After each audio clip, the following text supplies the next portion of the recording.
Okay.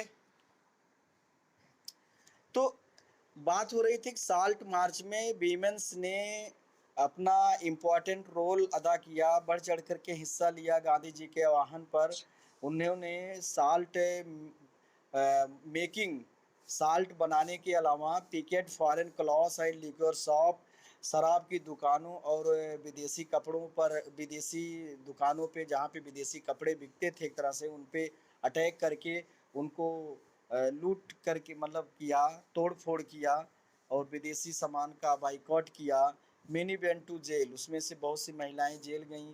Urban areas में, cities areas में महिलाओं का नेतृत्व जो है रिचर फैमिली की, हाई कास्ट की महिलाएं कर रही थीं, जबकि रूरल एरियाज, ग्रामीण एरिया में वो अमीर पीजेंट, अमीर किसानों के घरों से थीं। मूव्ड बाई गांधीज काल, जो कि गांधी जी के आह्वान पर सब निकल के आई थी अपने घरों से आंदोलन में हिस्सा के लिए। They see service to the nation as a sacred duty, अपनी पवित्र ड्यूटी के रूप में, अपना एक कर्तव्य के रूप में, अपने राष्ट्र की सेवा के लिए उन लोगों ने योगदान किया, राष्ट्र सेवा समझकर। यट दिस इंक्रीज पब्लिक, यद्यप पब्लिक रोल जो बढ़ रहा था इस आंदोलन में, लेकिन महिलाओं के पोजीशन में कोई विशेष सुधार नहीं दिखा। Did not this increase public role and necessarily mean any radical change in the way position of women was visualised, कुछ दिखा हो। Gandhi ji was convinced that it was duty, और गांधी जी का भी ये विचार था कि महिलाओं की ड्यूटी है कि वो अपने घरों में अपने घर की देखभाल करें, अपने बच्चों की स्वास्थ्य, और एक अच्छी वाइफ और एक अच्छी गृहिणी बन के रहें। कांग्रेस भी जो है लंबे समय तक नेगोशिएट किया महिलाओं को किसी पद पर, authority and within the organisation it was keys only their symbolic presence, और वो उनकी केवल एक तरह से उपस्थिति मात्र के रूप में थी।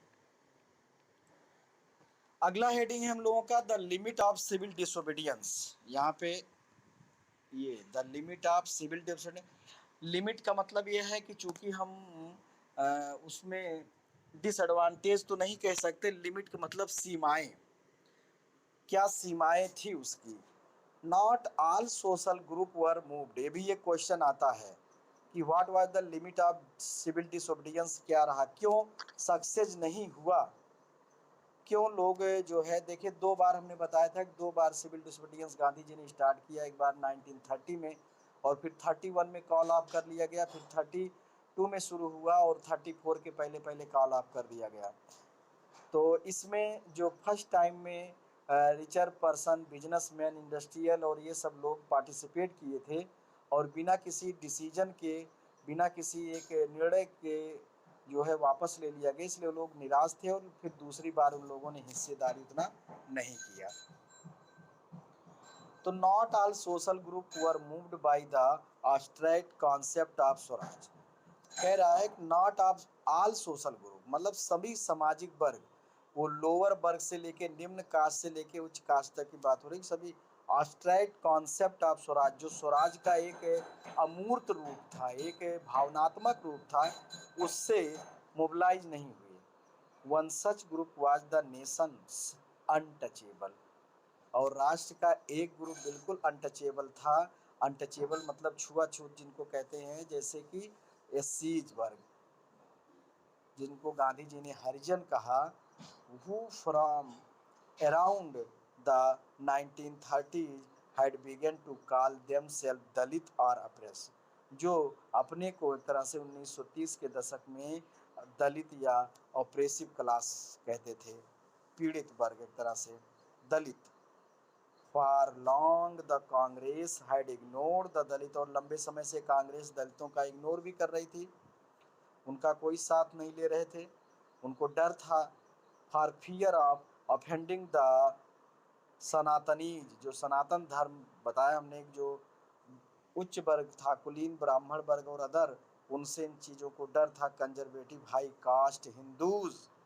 But Mahatma Gandhi declared that Swaraj would not come for 100 years if untouchability was not eliminated, लेकिन गांधी जी ने इस चीज़ की घोषणा कर दी कि स्वराज जो है सैकड़ों वर्षों में भी हमें प्राप्त नहीं होगा यदि हम अनटचेबिलिटी को इलिमिनेट नहीं करते हैं, मतलब अवे हटाते नहीं हैं, छुआछूत को हम दूर अगर नहीं करते हैं, समाज के सभी वर्गों को एक साथ अगर नहीं लेंगे तो आज़ादी ऐसे आसानी से नहीं मिल सकती है।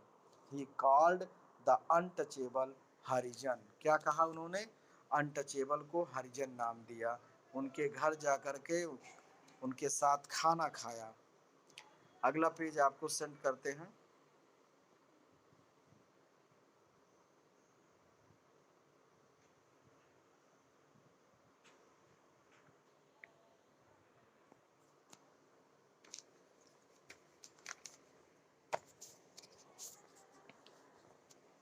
या or the children of God, या हरिजन या चिल्ड्रन ऑफ गॉड मतलब भगवान के बच्चे, organise satyagraha to secure them entry into temples, और उनके लिए सत्याग्रह का ऑर्गेनाइजेशन किया, मतलब एक तरह से संगठन सत्याग्रह किया उनके लिए कि उनको मंदिरों में जाने की परमिशन मिले। And access to public wells, आम कुएं जो होते थे, टैंक्स, रोड, स्कूल्स, मतलब जहाँ पे सब लोग जाते थे वहाँ इनका प्रवेश वर्जित था पहले, तो इन सब जगहों पे उनको जाने की अनुमति मिले। He himself cleaned toilets to dignify the work of the Bhangi, जो उस समय भंगी काम करते थे टॉयलेट को या लेटरिन जो होते थे उसको साफ मेहतर जिसको कहते थे, वो काम खुद गांधी जी ने किया, जिससे इनको ये ना लगे कि केवल हमारा ही ये वर्क है। Cleansing, sweeping and persuaded upper caste to change their heart and give up the sin of untouchability। and persuaded upper caste मतलब ऊपरी उच्च वर्ग के लोगों को भी इन परसुएट किया, मतलब कि प्रेरित किया कि अपनी दिल को बदले, अपने माइंड को, अपनी सोच को चेंज करें, और ये जो सिन ऑफ अनटचेबिलिटी है, एक तरह से छुआछूत का जो पाप है, इसको दूर करें। But many Dalit leaders were keen on a different political solution to the problems of the community, लेकिन बहुत से ऐसे दलित लीडर्स थे जो पॉलिटिकल अलग राजनीतिक उसमें सलूशन चाहते थे अपनी समस्याओं, अपने समुदाय के लोगों के समस्याओं को दूर करने के लिए। They began organising themselves demanding reserve seat in educational institution, वो लोग खुद अपने आप को ऑर्गेनाइज करना शुरू किया। उस समय चूंकि डॉक्टर बी आर अम्बेडकर भी थे, तो उन्होंने दलित अप्रेसिव सोसाइटी जो बनाई थी,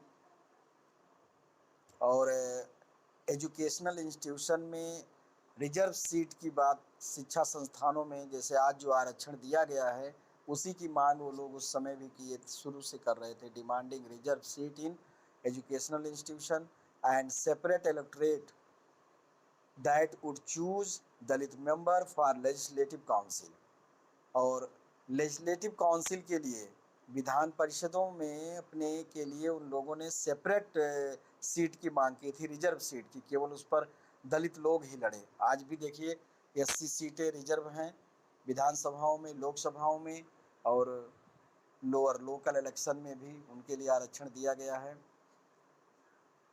पॉलिटिकल एम्पावरमेंट, जिससे उनका राजनीतिक स्थिति मजबूत हो। They believed would resolve the problem of their social disability, और उनको विश्वास था कि इससे वो अपने समाज की डिसेबिलिटीज जो है उस समस्याओं को सॉल्व कर सकते हैं। Dalit participation in the civil disobedience movement was therefore limited, फिलहाल सिविल डिसोबीडियंस मूवमेंट में दलित पार्टिसिपेशन लिमिटेड था, सीमित था, बहुत कम। Particularly the Maharashtra and Nagpur region where the organisation was quite strong, मुख्यतया महाराष्ट्र नागपुर रीजन में तो एकदम कम था, क्योंकि यहाँ पर इनका ऑर्गेनाइजेशन, इनका संगठन बहुत मजबूत था, क्योंकि वहाँ पे डॉक्टर बी आर अम्बेडकर और अदर नेतृत्व कर रहे थे।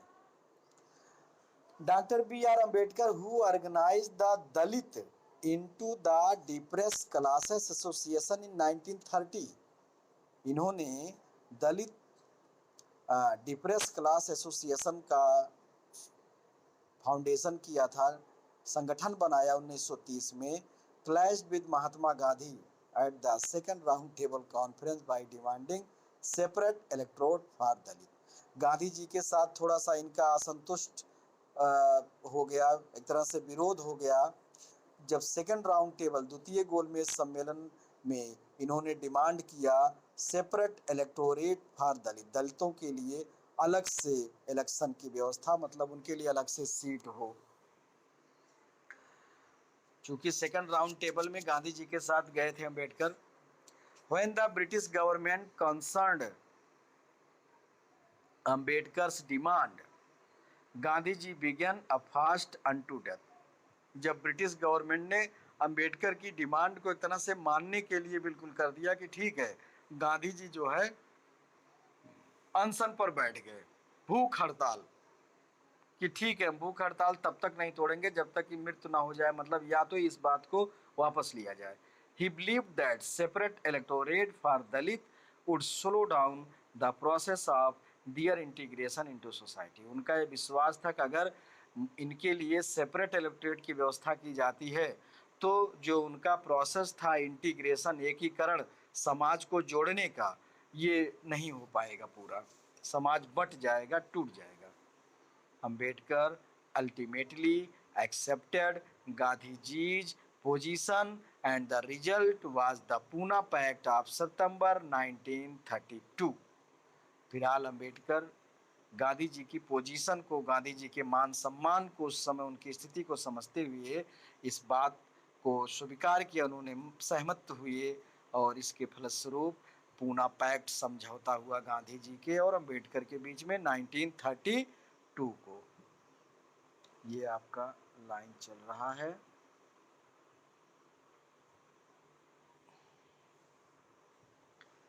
अंडरलाइन हमने रेड पेन से किया है, आप लोग भी अंडरलाइन मेन पॉइंट करते रहिए। It gave the depress classes later to be known as the schedule caste. पहले डिप्रेस क्लास के नाम से जाने जाते थे, बाद में उनको शेड्यूल कास्ट या सीज। Reserve seat in provincial and central legislative council.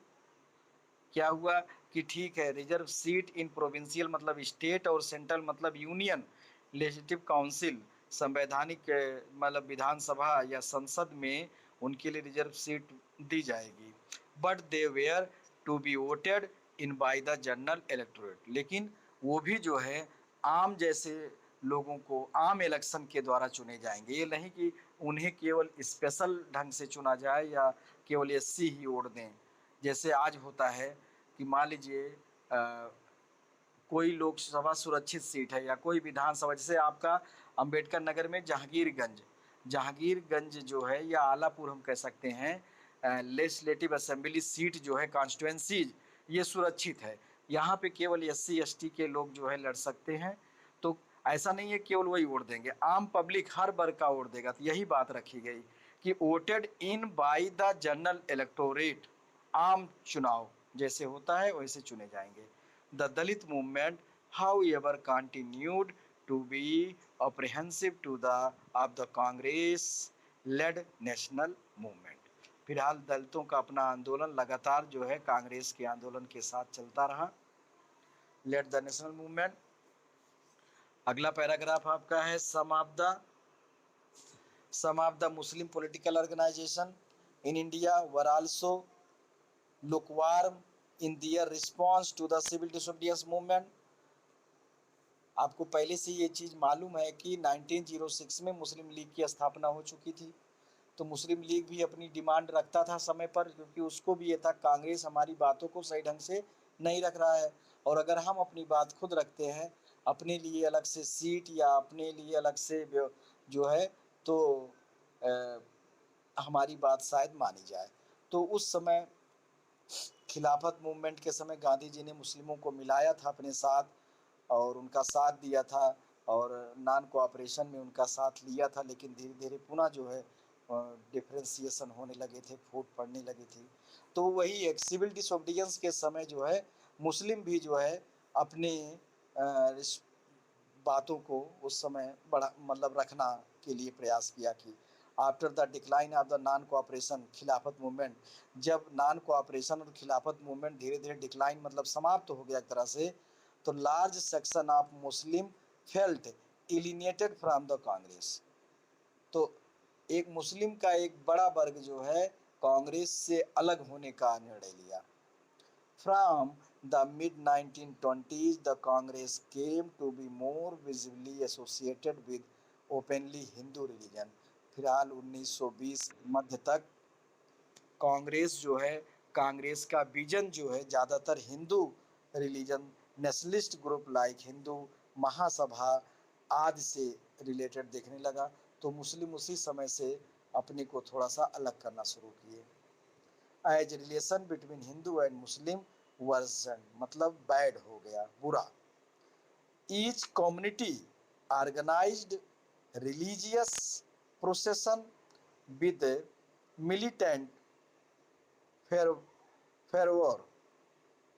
Each community organise, प्रत्येक समुदाय जो है अपनी धार्मिक प्रोसेशन मतलब जो उनका कार्यक्रम होते थे with militant fervor, provoking Hindu-Muslim communal clashes and riots in various cities। एक तरह से जैसे आज होता है कि हिंदू अपना त्यौहार मना रहा है, मुस्लिम अपना त्यौहार मना रहा है, कभी कभी एक समय पड़ जाता है तो उनमें दंगा फसाद हो जाता है, रायोट्स हो जाता है। तो उस समय भी ऐसे ही होते थे, वो अपना त्यौहार मनाते थे तो पता चला था कि बीचों के बीच में कुछ न कुछ हो गया। तो प्रोवेकिंग हिंदू मुस्लिम कम्युनल, तो हिंदू मुस्लिम जो है एक तरह से कम्युनल क्लैशेस मतलब आपसी मतभेद, रायोट्स इन वेरियस सिटीज, बहुत से शहरों में तो मतलब रायोट्स, रायोट्स का मतलब आप जान ही रहे हो कि एक तरह से विरोध, संघर्ष। Every Riot depended the distance between the two communities. और ये जो आपसी मतभेद, आपसी कला जो होते थे, इससे दोनों समुदाय के बीच में मतभेद और बढ़ते गए, दूरियां बढ़ती गईं। अगला पैराग्राफ आपका, the Congress and Muslim League made effort to renegotiate an alliance, and in 1927 it appeared that such a unity could be forged। Congress और मुस्लिम लोग लीग एक तरह से 1927 में पुनः एक बार आए, गठबंधन जैसे किया, मिल करके unity could be Ford. The important differences were over the question of representation in the future assembly. जो इनके बीच में जो मतभेद था एक तरह से या अंतर था, ये था कि फ्यूचर में, भविष्य में असेंबलीज में कि कौन रिप्रेजेंटेशन करेगा। That were to be elected. Mohammad Ali Jinnah उस समय एक तरह से लीडर थे मुस्लिम लीग के, was willing to give up the demand for separate. अगला पेज आपको भेज दूं।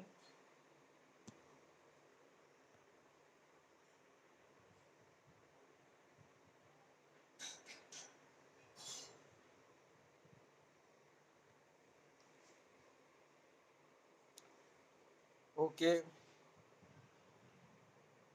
ये लाइन आपका, Jinnah one of the leader of the Muslim League, जो कि मुस्लिम लीग के उस समय प्रोमिनेंट लीडर थे ये, और was willing to give up, उनकी इच्छा थी कि गिव अप डिमांड, अपनी मांग, फॉर सेपरेट इलेक्टोरेट मतलब जो अलग से इलेक्टोरेट वो चाहते थे कि मुस्लिम लीग के लिए भी अलग से इलेक्शन हो, उनके लिए, मुस्लिमों के लिए, जैसे एससी वाले मांग कर रहे थे, उन्होंने इसको त्याग छोड़ देने का मतलब विचार किया।